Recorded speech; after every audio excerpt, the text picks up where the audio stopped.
This video lecture is paired with our YouTube 1 assignment, which introduces this very important social media website and talks a little bit about its history as well as offers some facts about its current reach and size. And then finally the assignment focuses on one particular YouTube content creator, an entrepreneur named Jenna Marbles, who's I think a very useful example about the ways that Google is affecting our culture. So we will begin by talking just a little bit about Google's history and then move on to some facts and figures about its contemporary or current reach. But I guess the first thing to know is that the site was founded 10 years ago in 2005 by 3 former employees of PayPal. And then, as it says in this little graphic, it was bought a year later by Google, which paid $1.65 billion to acquire YouTube. At the time, that sounded like an enormous amount of money to many people who observed the deal. But in the 9 years or so since, YouTube has taken on a kind of central place in not just U.S. but global culture. And I think I'm sure, looking back, the people that made the decision to acquire it in the first place are probably quite pleased with the results. So Google bought YouTube in 2006, and they waited a year to start trying to make money off of it. They added advertising in 2007. And for more about that, we can turn to one of our readings for this week, which is from the Business Insider, and the title of this article is The 22 Key Turning Points in the History of YouTube. And the decision to monetize the site, to make money off of the site using advertisements, is certainly one of those turning points. And that was in August 2007. It was Google's first response to questions about how the search giant would make money from its video site. Of course, the advertising rollout was aimed primarily at large corporations, which are the primary advertisers in developed markets, including the United States. But at the same time, in 2007, YouTube did something that's very important for global culture as well. They rolled out what's called the Partner Program.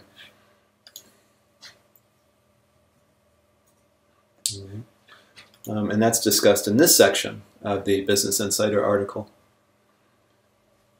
So the Partner Program allows people to get paid for the content that they upload, and this started in May 2007. And it was the first time YouTube made it possible for everyday people to turn their hobbies into a business. About a year later, the most successful users were earning 6-figure incomes, according to the New York Times, who did a profile on Michael Buckley and his site called The What the Buck Show. Another of the major figures that were launched by the Partner Program is Jenna Marbles, who we'll talk about later as a great example of sort of the entrepreneurial spirit that infuses YouTube.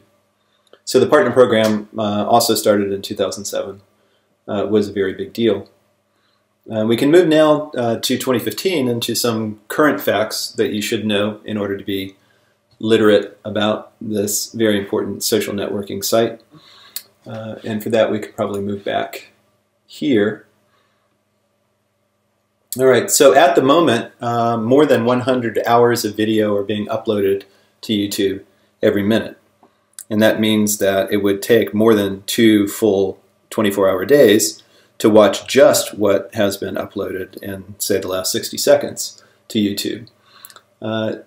The site is also continuing to grow, as it says right below that graphic on the right, about 100 hours of video.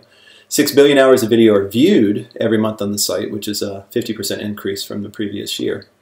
So not only is the site already huge, but it's continuing to grow at dramatic rates. It's also processing, the YouTube site is processing more than 3 billion searches every single month. And that in fact makes it the second largest search engine in the world, second only, of course, to Google itself, which is the parent company. That 3 billion searches a month makes YouTube bigger than Bing, AOL, Ask, and Yahoo combined. So it's a massive presence on the internet, not just in terms of video hours uploaded, but also in terms of the searches, the people that are seeking out the content that YouTube provides. Right. Another very important facet of YouTube that's sort of brought into focus this month on YouTube's official blog is the fact that the site is now very, very much a global enterprise. It was, of course, founded in the United States, but as this blog entry states, today, more than 80% of YouTube's billions of views come from fans in countries outside of the United States.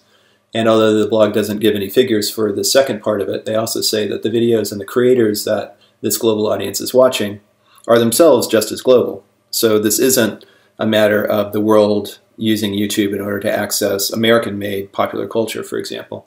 It's instead the world using YouTube to access the world's culture, video culture of various different kinds. So YouTube is making a very large push in this direction. This blog post also celebrates the fact that YouTube now has local versions in 85 separate countries.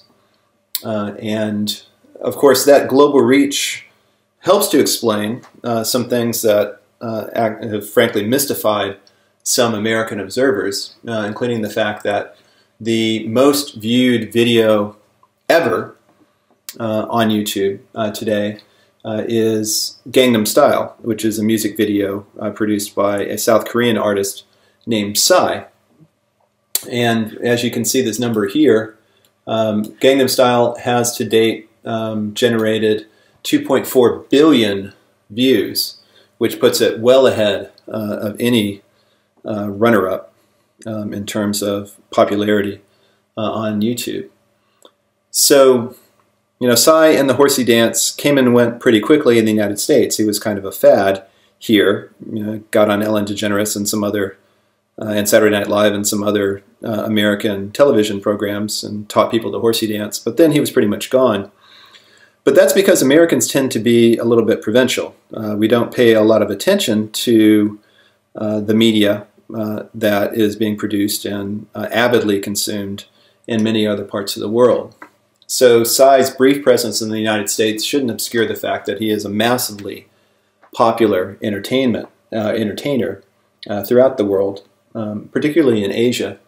And that helps explain why, for example, his second most popular video, which is the music video called Gentleman, itself has generated 885 million views on YouTube, which means that Gentleman has been viewed more than twice as many times as, just for example, Beyonce's Single Ladies, who comes in at just under 428 million views.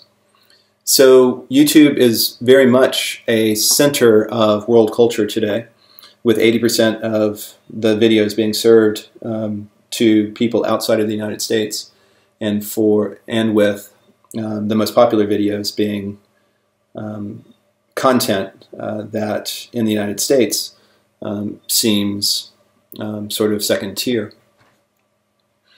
Okay, since we're talking about music videos, it's, I guess, important to recognize that YouTube is, well, that music is one of the most popular kinds of content that YouTube is delivering to people all over the world. And in fact, that popularity has made it the #1 streaming music service in the world, not Spotify or Pandora or Apple Music. Instead, YouTube is serving more music to more people than any other company in the world today. And that is just one other way that YouTube is profoundly impacting the way that people communicate and express themselves as well as entertain themselves throughout the world. Okay, so that's enough in terms of facts and figures. We'll turn now to a specific example, or several specific examples of individual videos that are or have made a difference.